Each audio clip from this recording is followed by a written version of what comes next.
Everyone, I am here today with one of the hottest topics for every business owner, and it is publicity. And how do you get more publicity? And where do you even begin? And what if I'm just getting started and I don't have enough to back up what I'm saying I'm selling or what my business is all about? All those fears and those questions that most people get freaked out about are going to be answered today. And today I have my friend Selena Soo with me. We have known each other for so long. Probably over a decade. I was trying to think about it today before we got on here. It was more than a decade, like back when I was working at different women's nonprofits and women's groups. I remember you being like the keynote speaker at these different events. So over a decade ago. Yeah, it's so crazy how fast time flies and how much we see each other evolve in our circles. And we have a very similar social circle in New York. And, you're doing these dinners now too, these private invite only influencer dinners, which look like so much fun. But before we dive into all these tips that people are going to get today, because they're going to get a lot, because I watched some of your videos and they are amazing. And you are just throwing down like one wisdom bomb after the next. Give everybody a little backstory of how you became an expert on this topic and, how you really overcame your own fears to become an expert on this topic. Yeah, absolutely. So today I'm a publicity strategist, and my goal is really to help experts, authors, entrepreneurs, coaches, course creators impact millions with their work. And this really began back in my mid to late 20s when I was having a quarter life crisis, and I was working at a nonprofit job, making about $42,000 a year. And in many ways, this was my dream job. I was doing great work to help women and girls, but there were just things about my life and just things about my career as well that were making me unhappy. And I was feeling restless. I became clinically depressed and I just knew that I had to feel better. I was just really, searching for something. And I asked friends, who can I learn from? Where can I go? Do you have anyone to recommend? And I got introduced to this life coach. And so I joined this women's life coaching group, and we would meet, once a week in this circle. And she would introduce all of these, authors and thought leaders to me. So at the time I was learning about Deepak Chopra, Marianne Williamson, Louise Hay, people that I hadn't heard of before. I mean, Deepak, yes, but I hadn't read his book. And I just found it so powerful. And I discovered this world of online entrepreneurs, people like Marie Forleo, Ramit Sethi. And I remember feeling so inspired because I was feeling so lost. I was feeling unhappy in my career. I was, in an unhealthy romantic relationship. There were so many things that were off. And I think that sometimes when we're hurting, we don't just need more information. We're actually really looking for inspiration. And I feel like these thought leaders, these role models, these coaches, these authors were people who embodied this message of possibility. And I was like, wow, I'm so inspired how they turned their life around, how they've started their dream business, how they're taking their career to the next level, how they left, in a healthy relationship, how they healed their health. And I became that person who was obsessed with making sure that everybody knew about these people. Yeah. So one example is I'd be on, Ramit Sethi's newsletter, and he would say something that moved me so much, through his stories, that I would literally forward it to 35 people and be like, you've got to read this. This is so amazing. I was just a natural cheerleader and promoter of these people. Because you were passionate about it, and it was helping you and inspiring you to want more for your life. So you knew it would do the same thing for others. Exactly. Yeah, it was my favorite thing. And then I went to, business school because I wanted to explore other possibilities for myself. I felt like I'd hit the ceiling at this nonprofit job, and I had more time on my hands. And I was, reaching out to different influencers I admired. I was on their newsletter list. I was offering to make introductions, shared ideas, offered value. I would show up for local New York meetup events that, different people would host. And I started to develop relationships. And, I do have this built-in ability to just be the connector of dots. I meet someone, I hear about their passions, I see their potential. I'm like, oh my God, you need to meet this person. I've got to make this intro. This will be a great opportunity for you. So, even though I didn't have a business or any clients, I was just being so helpful and just contributing so much consistently, every single day, that when I decided to start a business, I had all these people who were like, I want to support you. I want to tell people about you. I want to give you an endorsement. And a lot of that just came from really giving generously. But it was also because, I was just so passionate about this work and these people. But you were also learning while you're doing. So you're doing this naturally. And I find this happens so much with people, and they overthink it, right? You're doing it so naturally. and you're having success with doing it so naturally, and you're getting new followers and engaged followers for these people that you're promoting. And here you're really being an entrepreneur, doing a business without formally constructing it. And it happens so often, Selena. I know that you've seen this, and then it kind of brings people to where they're working with somebody like you, where they start the business and then they're like, well, wait, they go into that self-doubt place. So how could I be an expert in this? And you're like, but you've been doing it. Right. Success at doing it. What makes you not, right? Yeah, absolutely. And yeah, for me, I wasn't like being like really strategic about it. I was just being helpful. But then as I started helping people, you know, like people that I admired so much, like Ramit Sethi, Marie Forleo, Danielle Laporte, they all saw me as one of the best people at what I do. And it was insane for me because those were like my, you know, idols. And I'm like, if they see something in me, you know, I need to believe more in myself. So that really gave me courage. But oftentimes, like, we can't even fully see our potential. There's other people who are like, oh my gosh, I see you doing this. I have this vision. I totally see you being on TV. I totally see you building a 6-figure business or a 7-figure business. And just that belief in me meant so much. And that's another reason why it's just so important to build relationships also with people at the next level, because they can see what's, you know, possible for you. Absolutely. And I think that, first of all, you said earlier, something about inspiration, and that's what we're seeking. And that's why I would say entrepreneurship is a journey of self-transformation, because that inspiration drives you, moves you in a direction that makes you a bit uncomfortable. But that uncomfortable state is what makes you grow, and growth equals happiness. And that inspiration just keeps going and going. And I actually just said to somebody today, they were really stuck and unhappy. And I said, well, what have you done lately to grow? And they're like, what do you mean? And I'm like, what have you done lately to grow? And they're like, well, you know, I'm working all the time. I go to the gym every day. I'm like, no, like new. Like, what are you doing that's new? What are you doing that's uncomfortable, that's making you grow? And therefore you can be you can be happy again, because growth equals happiness. And that ties perfectly into what we're talking about today, because this, I think, is one of the scariest and most exciting areas for people in their business. Like, wait, what? I could be on national television. I could actually be on the Today Show. I could be contributing to an article in the Huffington Post. And there's this excitement, because what does that mean for you, right? Like, what does that visibility mean for you? But at the same time, it's, wow, I'm exposed. I'm a bit vulnerable. Yeah. So you had to become really vulnerable and face a fear to become the level of expert that you are today. So can you share that with everybody? Because I think everyone's going to resonate with it. It's a fear that is just so common, and it's a critical part of growth to own where you are. Yeah, absolutely. So I actually really loved being that behind the scenes person. I still like being behind the scenes to an extent where, you know, I'm kind of promoting this person who's going to be the next big star, but kind of like, okay, you don't need to know who I am or see me. And when I started my business, I had this client. She really loved my work. And she's like, Selena, you're so awesome. I want to email my list about you. I want to do a Skype video interview with you. I want everyone to get to know you. And there was a part of me that was so excited, and there's another part of me that was like, oh my God, like that's not for me.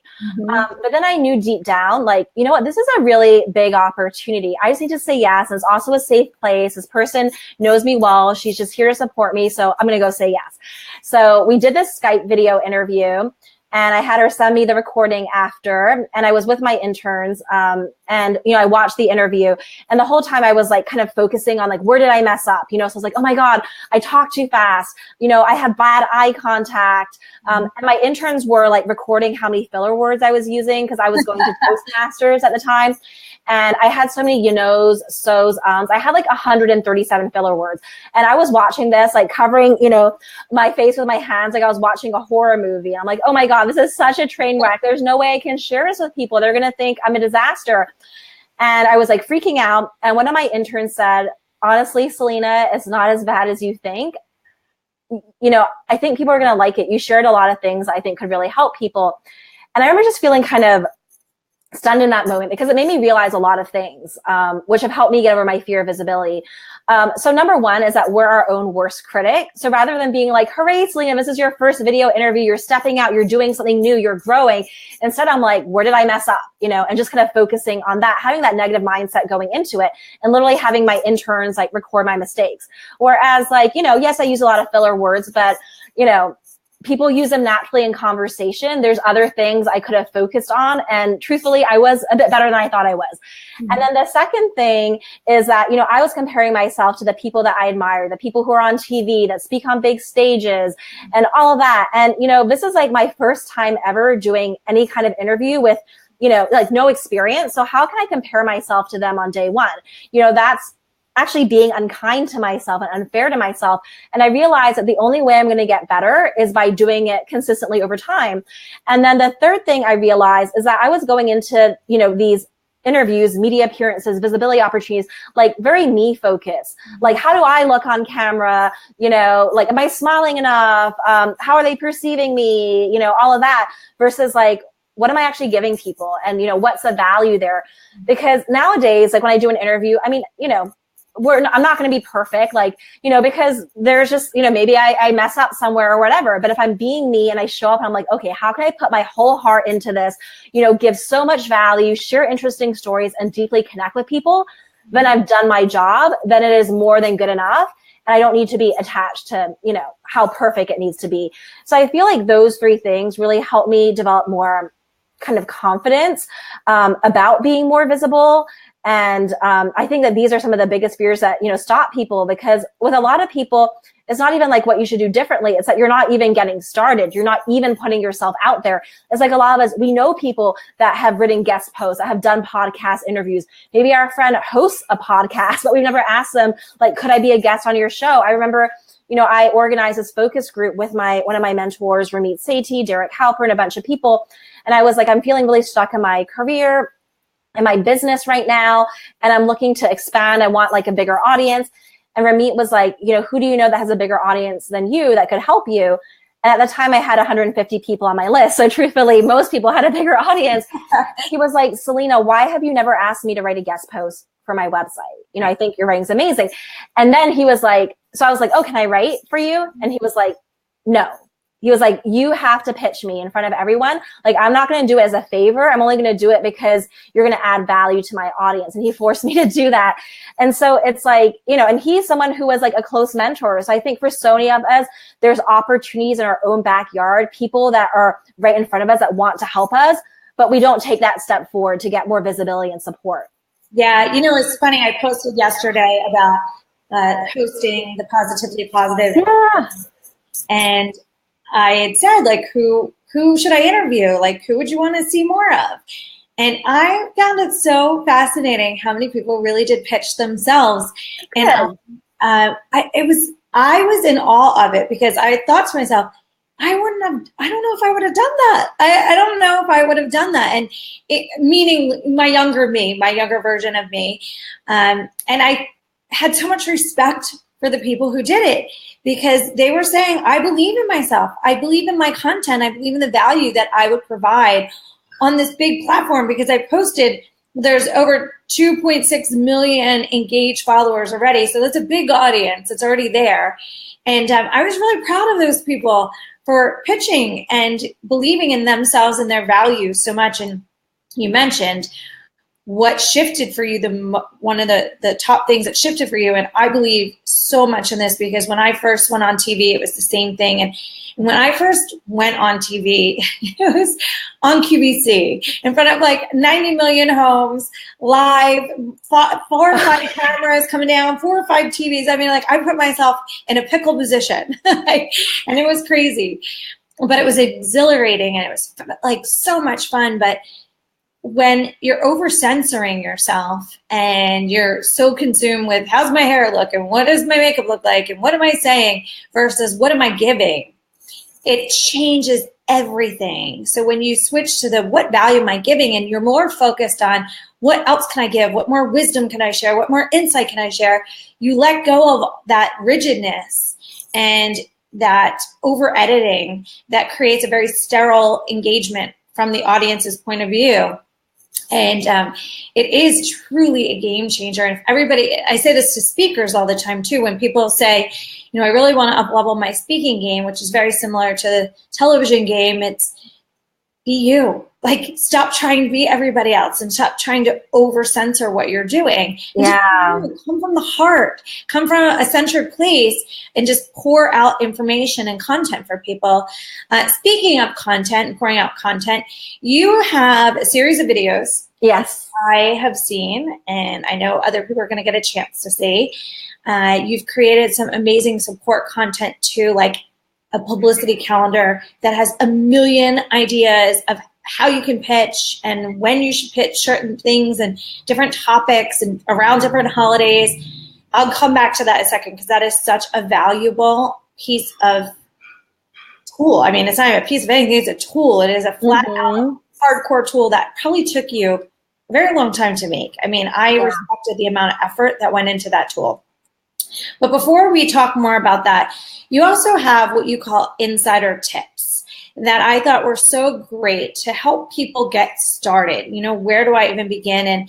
And when I first got started in this space, you know, a little bit before you and I met, one of my mentors said, you know, go look at the website, like go look at who the producer is, go look at the front of the magazine and look who that person is. Well, now it's easier to find these people because they're all on Twitter, right? I mean, I do so many of my media pitches on Twitter, but you can't just carry pitch stuff. You have to have some insight, some knowledge, some strategy and structure around it, or once you mess up, they might not ever give you another chance. So your insider tips really hit on this. So can you share some of those with the audience so that they can walk away feeling like, oh gosh, I didn't realize I should be doing that? Yeah, absolutely.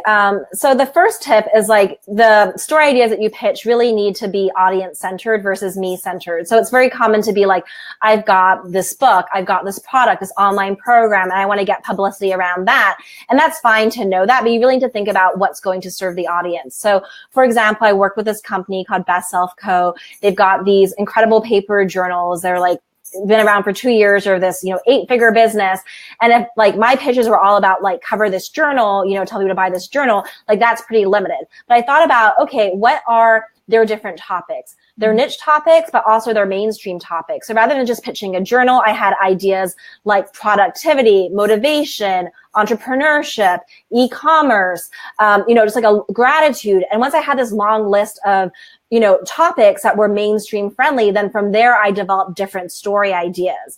So that's really important. And so by having these expert topics and these story ideas that really help the other person, that's very powerful. So like for, TV, it's like, okay, yes, they've built an 8-figure business, but if it's mainstream TV, like that might not apply to the average mainstream viewer, but they could talk about morning and evening routines or habits of the ultra successful and things like that. So with each media outlet, you really got to think about who the audience is and how can I create an interesting story that fits that audience and really serves them. So that's one of my tips.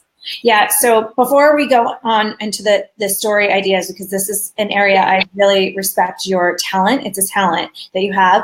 I want to acknowledge everyone that's on here. It's funny, Tandra just gave a shout out from Twisted Booze Cakes. And Tandra, I have to reach out to you. I literally just thought about you this morning, so it's so cool to see you here. Eileen is here. We have a comment to your comment, never compare your level 2 to somebody else's level 10. We all start at the beginning, which is so true. Jamie's on here, Hillary, Jimmy. So I want to give everyone a shout out. We love your comments. If you have questions about PR, this is the time to ask them. So please ask, get an abundance of wisdom from Selena because she has it. Selena was just talking about creating stories, because if I was just to produce or if I was just to pitch a producer and say, hey, I am launching this pop-up store for entrepreneurs, they're not going to know really what to do with that story. And they're so busy being pulled in 50 directions, they don't want to actually sit and figure it out. So instead, if I said, I would like to pitch a story on 5 steps to starting a business, that would be a lot more clear for them. Selena, you're so good at this. This is a talent. My friend Steve Harrison, who you also know, he's really good at this too. The more you do it, the better you get at it. So it definitely is like a muscle. In your one video that I was watching, you did a story about 0 to 500,000 in a year, why divorce. Oh, yeah. Yeah. So that's, I love that. You crafted that, right? For your yeah, exactly. And this leads to another tip. This one I'm so excited about. So the more scared you are, the more opportunity you have. You know, oftentimes we think, oh, I need to be so confident and I need to feel so good about putting my story out there in order to really have these opportunities. But if there's something that you're so scared to tell because it feels so vulnerable, it feels so personal, or it goes against the status quo, that actually means that you've got greater opportunity because it's going to be more interesting to the reader, you know, and the media. It's more authentic. It's more real. It's stuff that most people aren't always willing to talk about. And also for you yourself, it's a bigger opportunity because if you're so scared about it, you probably haven't been sharing that message with the world. And if you were to step out and start sharing your story, your ideas, the ways that you help people, like, you know, so many people, more people would learn about you, your visibility would skyrocket. And so with Jen, you know, when she started a business, when she first started her business, she wasn't really getting much traction. You know, like months and months went by, she didn't get clients and she had to go home and live with her parents. She was, you know, in her 30s at that point. She had a young child. So she was a single mom living at home with her parents and she felt really ashamed and she'd also gotten a divorce. But then she just started putting her story out there and sharing those vulnerable things, sharing the things that she was ashamed of. And then she, you know, someone at Forbes was interested in her story. And I knew the person there happened to be divorced. So I, you know, mentioned, you know, that angle to her. And what about like how, you know, divorce was actually Jen's best business decision ever. And that took her from 0 to $500,000. And, you know, when it comes to stories, the media really likes numbers, whether it's 5 tips, 5 ways, or like, you know, quantifying something like I made 6 figures or, you know, $500,000 or whatever it is. And so it had that vulnerable element, but also that numbers kind of element, which made it particularly intriguing to the media. Yeah. And when you write out the segment exactly as it would be, or you write out the framework of the article, the editor and or producer love that so much more. It was really funny. I was doing this panel for my friend Jamie, who had just commented, and it was a media panel that I was moderating. And one of the girls on the panel is a good friend of mine who is a correspondent for Fox News. And I said, so for example, whenever I pitch Jen, I pitch it exactly as it would be seen on television. And she was like, oh my God, I didn't even realize that you did that. And that's why I probably say yes to all of your pitches, because it's already written out. She never even realized I was doing it. Yeah. But she was like, okay, this is ready, check. You know, and what people don't realize is they have to fill content. They content. So just be the person that's filling the content and filling their needs. And so going back to that story, the 0 to 500,000, she really was vulnerable because she was saying divorce was my best business decision and creating a whole story around that. Lisa's here too with giving a comment about vulnerability, and Mary as well, shout out. So when you're structuring these segments, storylines, you're using creativity. Yeah.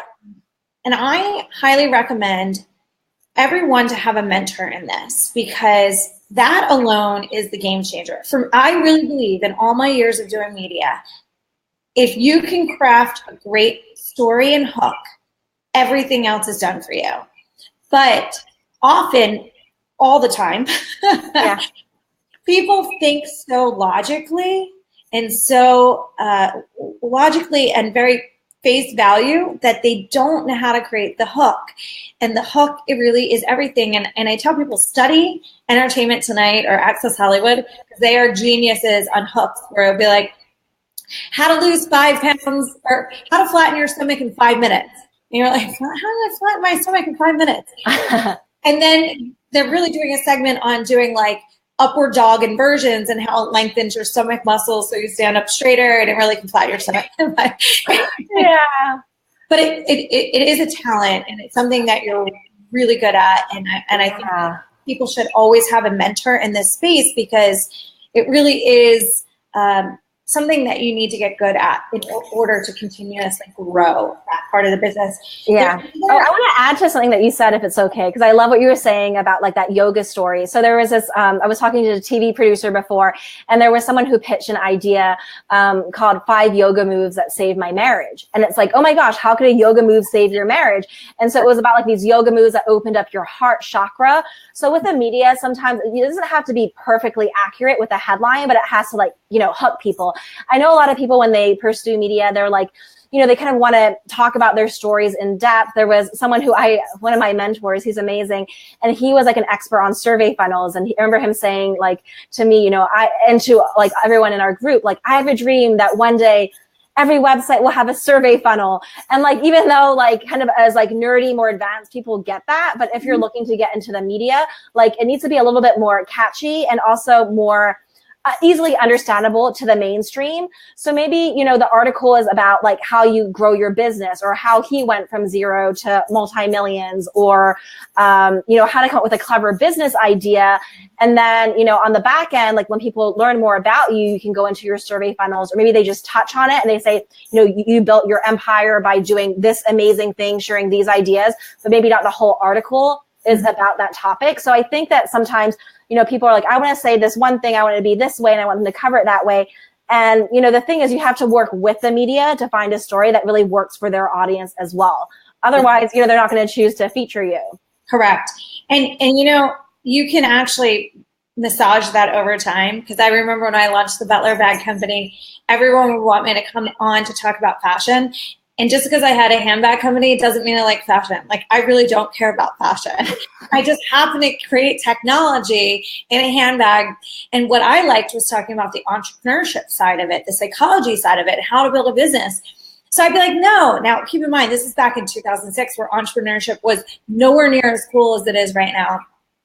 And 2006, 2008, during that time period where I'm like, no, I just want to talk about how to create a company. And they're like, yeah, no, we want you to talk about fashion.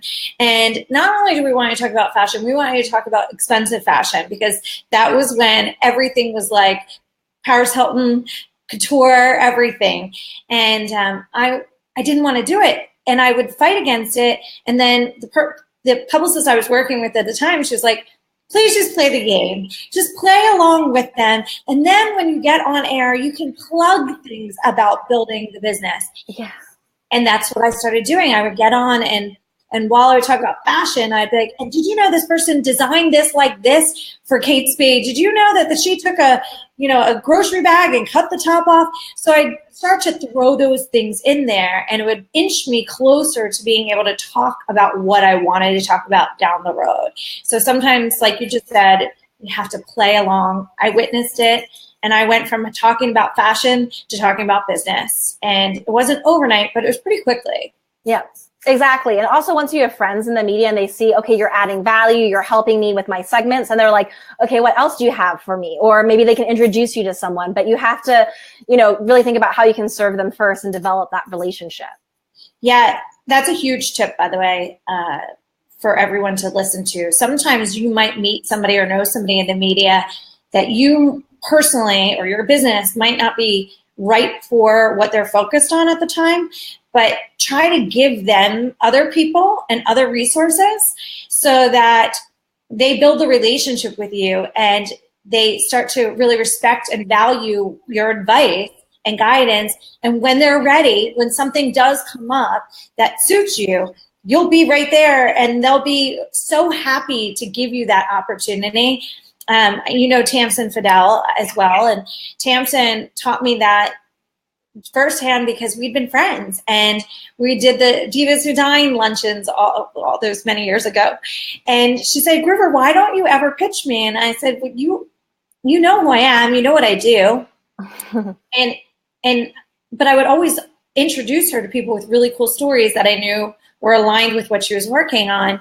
And I said, you know what I do, you know where I am. And over time, she finally was like, listen, you have earned the right to pitch me whenever you want, whatever you want, because I built that relationship with her first, and she didn't feel like I was trying to take advantage of her and use her to get my content on air.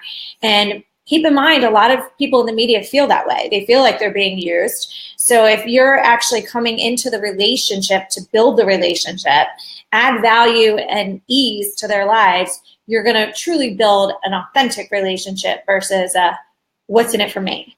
Yeah. I have a story to share. I love it. I'm noticing a bit of an echo. Let me plug in and Plug out. Okay, so there's someone that I know who pitched herself for a podcast opportunity. And I think it's important to understand that like podcasts are different than TV and they're different from magazines. People who host podcasts, typically they worked a long time to build up their audiences, right? They're entrepreneurs. And actually someone once said to me, when someone gives you an opportunity to be on their podcast, think of them giving you at least $500 of marketing value. Maybe they're editing the podcast, maybe they're preparing the show notes, they're sending a dedicated email about it, whatever it is. And so with podcasts, you really want to develop that rapport and that relationship.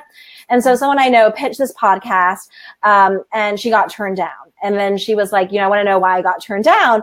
And it was interesting because the podcast host had actually read this book like just recently on radical honesty. And so he went ahead and told her, and he said, like, I actually don't really know anything about you. I've only heard about you for the first time through this email. And I went online to try to learn more about you. And there wasn't really much about you online or on your website.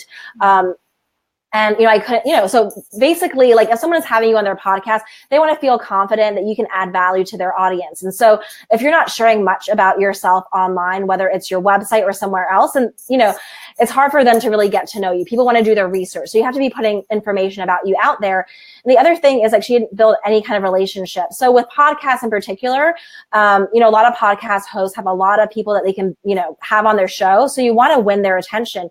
So that could mean with your first pitch, talking about how you're a fan of their show, and not just generically, because that could seem like, okay, you say that to everyone, but even like, I just discovered your podcast last month and I've been binge listening, and, I love the episode you did with Jen Groover, something that is like, authentic, sincere. I really love your philosophy around X, Y, and Z, or I love how you ask every podcast host or every podcast guest, what's your definition of success? So something that is like personal. Right. You could also maybe even go on, Twitter and retweet their podcast episodes, share on Facebook. You could write a 5-star iTunes review and send a screenshot to them and just let them know that you're a huge fan of them before you send that pitch, right? So those are some things that can kind of get your foot in the door. And then the other thing they want to know is that, you have like some kind of engagement or audience. I mean, these are not all, you have to have all of them, but you should have some of them in place, which is why, if you've got like a bit of a social media presence, that can be, an extra star in you being considered. And so this person hadn't built any kind of relationship. She didn't have enough information about herself online or in the pitch. And so she got turned down. So I don't want people to feel like, oh my God, I need the perfect website, because honestly, like, I had the same website for 5.5 years and it was outdated and it wasn't like the greatest looking, but it was good enough. But it is really ideal if you have something that really showcases you as an expert. One of my pet peeves is when people have a website and they don't have a picture of them on the website. Right. That is crazy. Agree. Yeah. Not only that, but I mean, compared to when I started in the media, when you started in the media, it's literally right now we're creating our own media. It's so easy to create samples of your ideology and your work, and just doing a Facebook Live or creating a YouTube page and doing 30, 60-second segments that are just dropping nuggets of wisdom on a topic. It is so easy now to create that content as you're building your courage and portfolio to get into the traditional media. And I want to say something just for everyone. Obviously, getting on the Today Show is great, and getting into O Magazine is great, and all of those big media opportunities. But I have found over the years that some of my biggest conversion comes from some of the smaller, less nationally or internationally known platforms, but have a loyal, engaged following, which goes hand in hand with podcasts. Yeah. As well as, like airline magazines. I had so many sales that would come through to my handbags because of airline magazines or trade publications. So when I'd be in accessories magazine. And so don't discount podcasts, don't discount blogs to be a part of a blog, or some of the more niche publications in your category of business, because those were the highest conversion for me. Yeah, it's great to say, my bag was also featured in O magazine, but it doesn't mean that it did anything for my bottom line. And it's great third-party validation. It's great to have a logo on your site, but we still need our bottom line to be moving on a regular basis. Yeah, absolutely. I mean, I think, also influencer marketing is so important. And I feel like podcasters are a type of influencer in many ways. I mean, they interview so many interesting guests. They've built this audience, and the kinds of people that listen to a podcast interview, they're investing 30 minutes or even an hour of their time. These are people that invest in themselves, their financial resources, their resources of time. And so if you're the kind of person who maybe you're selling high-end services, you've got a one-on-one coaching program, or maybe like a high-end group program, or something like that, people that listen to podcasts are more likely to buy. They're more likely to buy courses, or more likely to invest in help. Somebody like magazines are really powerful. And I think that when you get placements in magazines, it can really help with things like a book deal in the future. Like a publisher's like, damn, this person's got mainstream appeal. They've been able to get into this magazine and that magazine. That gives me confidence in their book and their ability to get their message out to the mainstream. But in terms of moving the needle on like high-end sales, the people listening to podcasts are more likely to invest, even though maybe that podcast isn't a household name. And so for my business, like my focus is more on, coaching people, offering different group programs and things like that. So podcasts are the best form of media for me. And also something to keep in mind is a lot of these podcast hosts, like they have audiences of buyers because they've got their own information products, books, or other things. And so when you're, in a magazine or on TV, you're reaching the mainstream, which is very powerful, and it can move the needle with some things. That when you're on niche podcasts where their audience is literally an audience of buyers and learners, you can get so much out of those interviews. Like one of my students, she was on a podcast, and she had a website, like a web page, but there was no like opt-in, or there was like, really nothing there. It wasn't fancy or anything.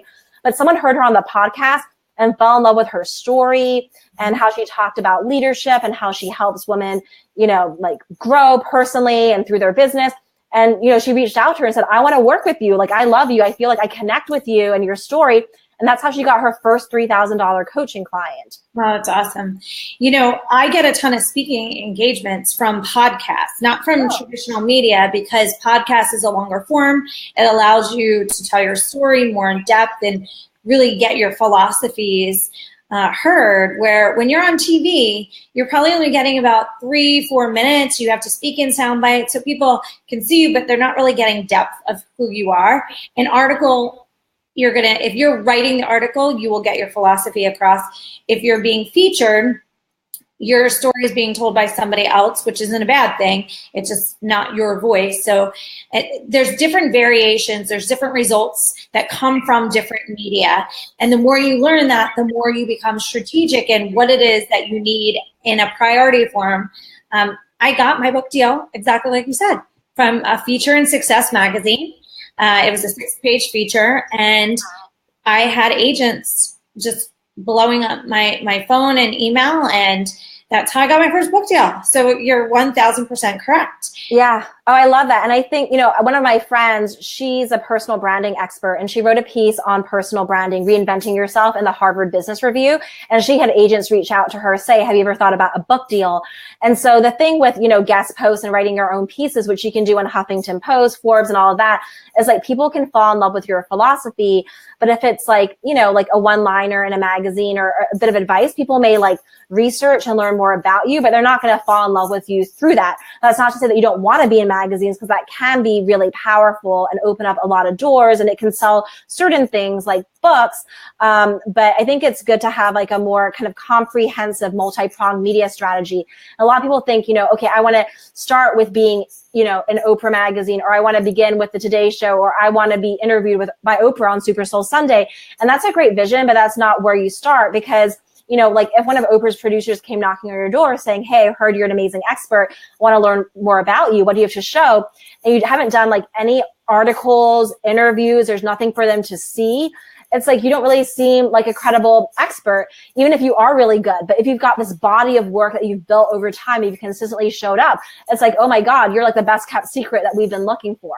Yeah. So, you know, sometimes people think, oh, it's better to get these top opportunities. And if you can, I mean, that's great. But oftentimes it's actually great to build that foundation first with guest posts and then podcasts and video before moving up to things like magazines and TV. Yeah, I mean, probably one of the biggest mistakes, learning experiences I had to hit on that topic was when we, I really had just launched the Butler Bag Company, and we had sales coming in before the back end of the shopping cart was even up because of a shout out from Carolina on Z100. Oh, I love her. Man, she moved my numbers. It was amazing. Radio is still very powerful. But then what happened is we grew too fast. So to your point, if you're not prepared, we didn't have enough product. And then all of a sudden there's this huge lag time of people ordering product and people receiving product. And that's not good, because then they became really frustrated and upset about having to wait for their product, stores included. So that Carolina shout out led to us getting into the Miami Vice movie premiere gifting suite, which at that time, again, Paris Hilton was like the it girl, and my photo with the bag came into like the front of Us Weekly with her, which then led to getting featured in O, as well as a bunch of other smaller publications, but getting featured in O and getting featured in Best of 2006 for Accessories Magazine. So it was like a perfect storm of insane media, but we could not keep up with the sales, which sounds like, oh, Jen, boo-hoo, but it really is actually a very big problem. Yeah. We started having to air freight all of the bags to the US. So we were not only not even breaking even, we were losing money on every sale because of that situation. So it is, I believe, being progressive, if you can be, is being strategic. Yeah. And it is a way better strategy long term.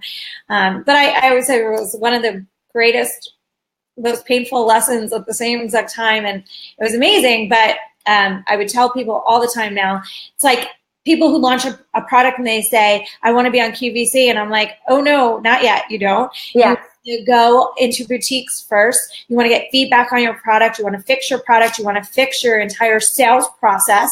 You want to fix your customer service process, because you don't want to be on that large of a stage and mess up. You want to perfect it on the way. So I want to be respectful of your time, and I want to make sure everyone knows about this offer that you're giving them, about this calendar, because calendar is, again, I said it earlier on, the amount of work that you put into this calendar, I couldn't even wrap my head around, because it would be so much ADD, like over intense work for me. So I am so grateful that it exists, that you created it. So can you let everyone just know what this calendar is that you created and why it is so powerful? Yeah, absolutely. So one of the top tips to getting into the media is making your story idea relevant for right now. Mm-hmm. So like, for example, if you're a love coach, you're going to want to be in the media in Valentine's Day, or maybe it's, Thanksgiving, right? Talking about gratitude and relationships. So understanding, like, every year in the media, there are certain times where like they want to cover your topic. There's certain story ideas, certain experts that they're looking for. And so we break that down in our media calendar. And so we've got 12 months worth of story ideas. Like in total, there are over 179 special dates and story ideas that we share with you in this media calendar. And it just makes it so much easier. So you can get that media calendar, go through it. You can see all the different dates, whether it's like, National Mentoring Month or, Women's Entrepreneurship Day, that type of thing, and figure out, okay, what are some key days where I can tie my stories to so I increase my chances of getting into the media. Yeah, so I'm going to post that in the comment section for everybody after we're done, so that you can get access to that calendar, because, man, it is a game changer, and it just simplifies your life to have to sit with your calendar and try and figure all that out. Plus, you do give some incredible story ideas for people. So you're doing a course that I think is amazing. It's in a group format, and it's teaching all of these things in depth while you also bring people along making them also feel like they're getting some one-on-one attention to what their needs are specifically. So for example, somebody said earlier, I'm so sorry, I'm just getting to this now, but they asked, what could a hook be for wood floors, a wood floor company? So you would take that information and be able to help them craft it more concisely. So can you do something off the cuff? Do you want to do that off the cuff? A hook for wood floors. This is totally, I'm putting you on the spot. Yeah, I mean, so you want to think of like wood floors is not something that is necessarily like people would think about every day. So how can you make it, more mainstream? Maybe it's a story around toxic chemicals in your home and the types of wood floors that, are kind of create a healthy home environment or not. Or it could be something about slipping or something about kids, just create a list of story ideas that are connected to your topic. Or maybe look at your business. Maybe it's a story about, a rags to riches story or how you started your business or lessons learned. Those are just some ideas of different topics that you may have. And then you can zero in and create more specific story ideas. And in my program, Impacting Millions, we do live training. So it's 90 days of live trainings where I teach my content live. And so after I do the teaching, then there's time for feedback and questions on what I just taught. And so that way you can give people personal attention. We've also got an amazing, vibrant Facebook group. And then after the 90 days of live training, every month I bring in a different person in the media. It could be someone who has worked at Oprah Magazine, The Today Show, entrepreneur, business insider. And, during these calls, you can share your story ideas and pitches with them. So you could say, I make wood floors and I'm looking to brainstorm, some stories about, this, and maybe share a little bit more details so that, they can get their wheels turning, because our media people will review this in advance. And then you get on this, group call and they can help you hash out several story ideas. Or maybe you've got a fully written pitch and you're like, oh my gosh, I'm so excited to send this to Oprah Magazine or Forbes or wherever. But you want someone in the media to look through it so that that it's a really good pitch. So we offer that throughout the year. And then in our group, everyone is just so helpful. And I feel like you said, Jen, it's we all need mentors. And if you haven't gotten a ton of media before, or maybe you've gotten a little bit, but not that much came of it, there are things that you can learn. There are people that can support you to take your visibility to the next level. So this course is, me teaching you, but also this community of media mentors and other really inspired entrepreneurs that I bring together. Yeah, it is a great group on Facebook. I know a lot of the people in there. So it's high level group that you're going to be a part of that turns into a true mastermind where people are sharing their ideas or sharing their stories, or maybe even sharing their relationships too. Oh yeah. And there are people in the group that have their own podcasts. I remember one person was like, yay, I've got I got 20 media opportunities and, and a whole bunch of them were podcasts from people in this group. And there's a lot of successful people in the group and people at all levels of business, because when it comes to publicity, you could have a 6-figure business, but still have not, nailed or cracked the publicity code. So it's people at all levels really helping each other out. But I feel like we all share the same values and we all care so much about helping more people through our work, through our products, and through our services. Yeah. So you didn't launch the program yet. It's launching in a few weeks, correct? Yeah, exactly. Yeah. So March 20th is when there's public cart open. So you can go to the link that Jen shares to sign up, because then you'll get my media calendar and then you'll be notified when my free workshop series is released. And one thing that I'm doing that's really cool is, and I'm also doing this because I really wanted to, make it more exciting, encourage people to watch the videos, because I used to be so terrified of kind of being on camera and being seen. But if you enter your name and email, check out the videos and then answer a couple of multiple choice questions and then one longer answer question, then you'll be entered to win a trip to New York City. And so one person will win an all expenses paid trip to New York City and covering, flight, hotel. We're going to have an amazing influencer media dinner party where I can introduce you to people and give you some coaching on how you can get more publicity and visibility and grow your business. So that's an extra incentive to sign up for Jen's link so that you'll be notified when that video series opens up. That's so fun. And I know your social circle, so that could open up to a lot of cool things as well. It'd be fun to have one of those influencer dinners at the same time. No pressure. No, definitely. We could do a joint one, or you could come to one of them. So yeah, we'll definitely talk about it. Yeah, that's such a great idea. So is there anything else that you would like to share with everybody? Again, trying to be respectful of your time. You've given so much that this program could be, again, 90, think how much you've learned in 55 minutes from Selena. How much did you learn in 90 days, plus being surrounded by other people who have done this? I mean, I'm going to be part of that. And now I have this platform with over 2.6 million people that people could be on. So, and I'm just one person in this big group. So do you have any, anyone, any last? Yeah. I mean, I think, you know, so, like a final thought is like, you know, I think that all of us can benefit from more people talking about our work and sharing our work. So if that's an entrepreneur, that's a skill that you need to develop. Like, yes, you can hire a publicist, but even if you have a publicist, well, one, that's expensive, but also like you need to be empowered to know what you need to do to grow your business and brand. And also when it comes to publicity, I know that people can get distracted. It's like, oh, you know, maybe we're focused on servicing our clients or whatever it is, but publicity is really a way to grow your business, and it creates a lot of excitement around your brand. It creates leverage because you're not just talking to one person, you're talking to maybe like, you know, 100 people, 1,000 people, 10,000, 1,000,000 people. And I think we all know that it's important to find different ways to create leverage in our business, and publicity is one of them. And the other thing is that you can do it. So like we've had people in the program at all different levels. One woman who joined the program, she was an immigrant from India. She was a school teacher and she had retired. And she, you know, wanted to talk about being this parenting expert, but then she kind of felt like a fraud. Like, who am I to say I'm a parenting expert? Even though she had raised like 4 extremely successful kids.